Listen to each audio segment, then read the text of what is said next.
all you magical people, and welcome to Unscripted with Amy Kruzic.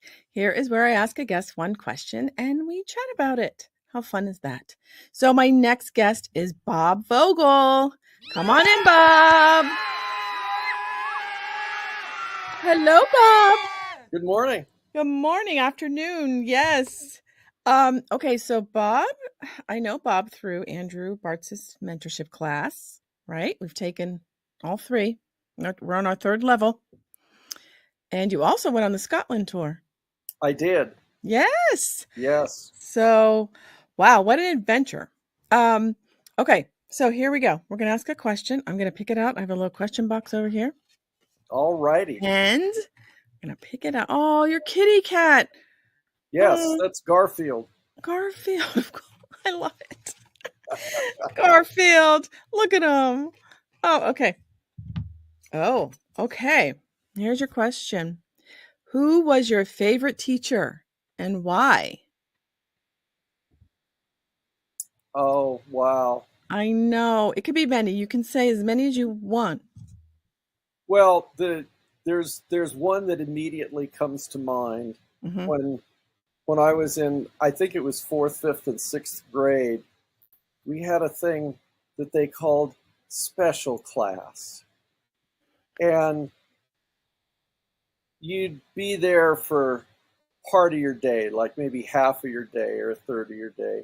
Uh-huh. Mary McCormick was the teacher, and she always said that I should probably be a lawyer, and she probably was right about that, but that didn't happen.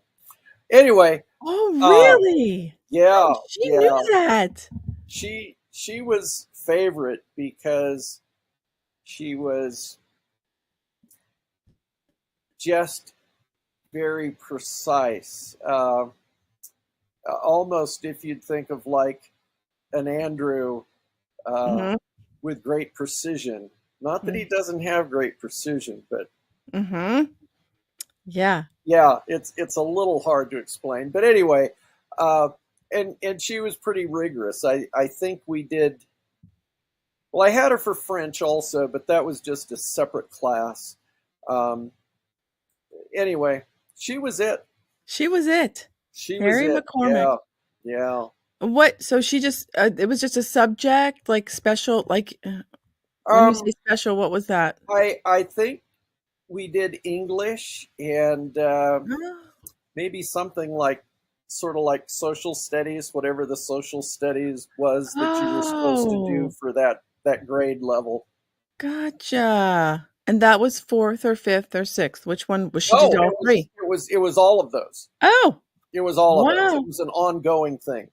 Oh, okay. So what about, okay, was that your elementary school, right? Did your okay. What about middle school? Elementary school. Did you have a middle school? Like our middle school was 6th, 7th, 8th. Yeah, mine was I think it was 7th and 8th, but it might have been 7th, 8th, and 9th. No, there was nobody special there. The only teacher of note was the one who sent me to the principal's office or the vice principal's office. He was the disciplinarian. The only time I ever got that a good lesson in proper diction.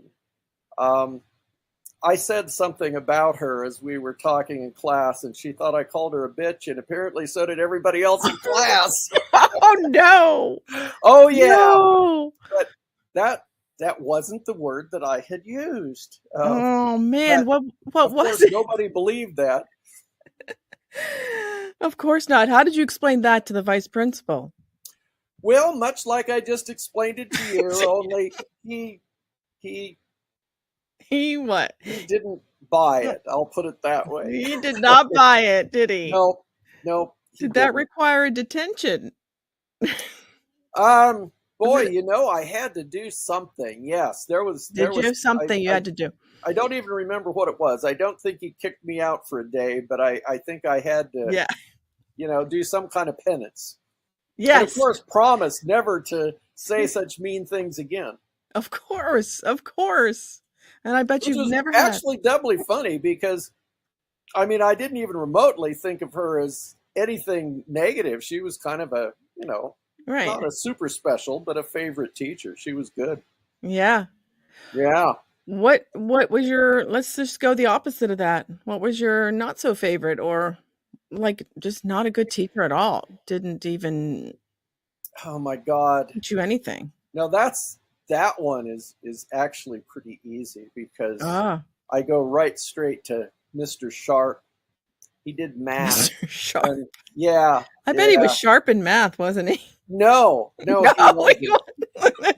No, what Mr. Sharp did was sit there and literally read something out of the book and then told us to do some exercise. I mean, it was Right. so rote and so boring, and nobody Oh. nobody liked that math class. And what grade was this math class? I Because think this was probably about seventh or seventh. eighth, if I remember right. Yeah, yeah. And that middle school's tough as it is, right? When you're at that age. Well, You're it like instant. was, and Yeah, I you're mean, we we were living through the Cuban Missile Crisis at the time. ah. Yeah, Yeah. So Mr. Sharp, not so sharp in math. That's not kind of funny. I like not that. not so sharp at all. See where unscripted can take us. My goodness, Yes. I haven't thought about him in years. Wow. Okay, so what was your favorite subject in school? We'll go that route. Like, Oh boy. or even, high Well, school. I Yeah. can make it easy. It definitely wasn't math. Yeah. Um, there Mine either. there wasn't much options in biologies and science, although I've Mm, always wished that I'd either taken some chemistry or biology. I think I could have done that. yeah. I just didn't for You whatever just reason. didn't. Yeah. Yeah. Um, but I don't know, English, and um, things. I had a couple of journalism years where I Mm-hmm. was on the paper, um, and Oh also yeah. we had a photography. Well, was it a class? God, I think it was. Yeah, Where we you had a had you photography develop class. you developed Yeah. the Oh yeah. film. No. Yeah, Yes. yeah, Yes. yeah. Old fashioned film Old fashioned, can you believe it? A before the dark days of room? digital. Yes, in a dark Right? room. I don't know if we had that. I don't think so. If I did, I didn't take it, but It wasn't common. We actually had some pretty good teachers. yeah. Yeah, now I know you're in, where are you, Portland? I'm close. Seattle. I'm about 3 hours south of Portland in Bend, Oregon. Oh, Bend. Yeah. Yes, yes. Okay, so did you grow up there? Is that where you went to school? No, No. no. I grew up in beautiful Vallejo, California, the home at that time of Mare Island Naval Shipyard. It was pretty much a Navy shipyard town at that time. Is that Uh, north or south? No. it's about 32 miles north of San Francisco, right on the way to Sacramento. Mhm. Okay. The, Okay. the one endearing value of Vallejo is it has really good weather because it's far enough out of the bay, you don't get much of the morning fog, and it's just before you get into the Central Valley, so you don't have the bad heat. Ooh. It's a really nice climate. Oh. Okay, so I bet your school's, oh, see, he's okay, or she. That's This, the other kitty. That's Princess Kitty. what, the one right there, Princess? This one. Yes. Yes. This Oh, is she wants this to is go. this is Princess. She'd Oh, like to say hello. hi, Actually, Princess. not really. Oh, well, what's interesting is I grew up on the East Coast, you're on the West Coast I wonder if I bet the schools were kind of different. I'm sure you were more progressive. Would you say? I don't know because I don't know for sure how the East Coast was, but that's entirely Yeah. possible. Yeah. I mean, it just, Yeah, seems like that's always a more progressive state. But yeah. Oh I my gosh. I think they're in the process of losing that category. They probably are. I think a Yeah. lot of schools are kind of like losing a lot these days. Yes. Yeah. Yeah.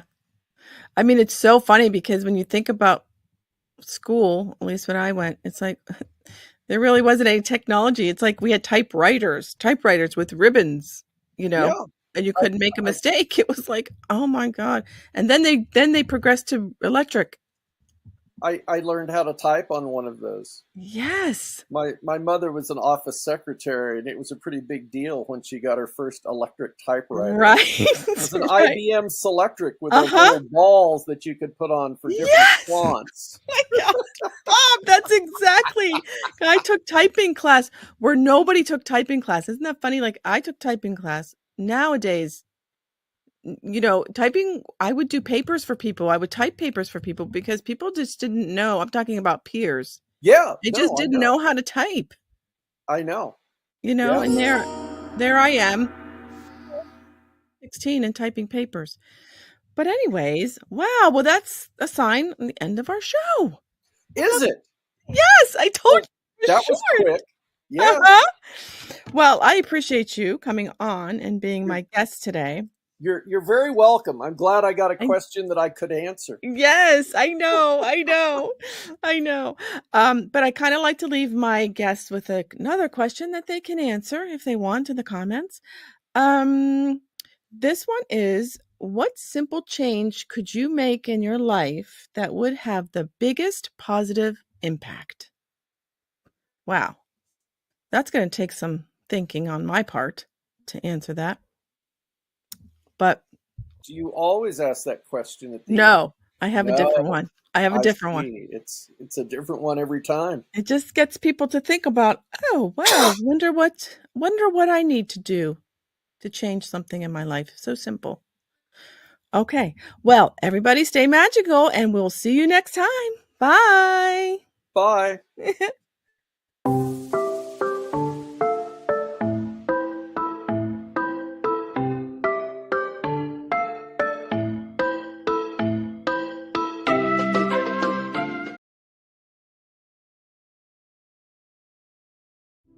Breathe and relax.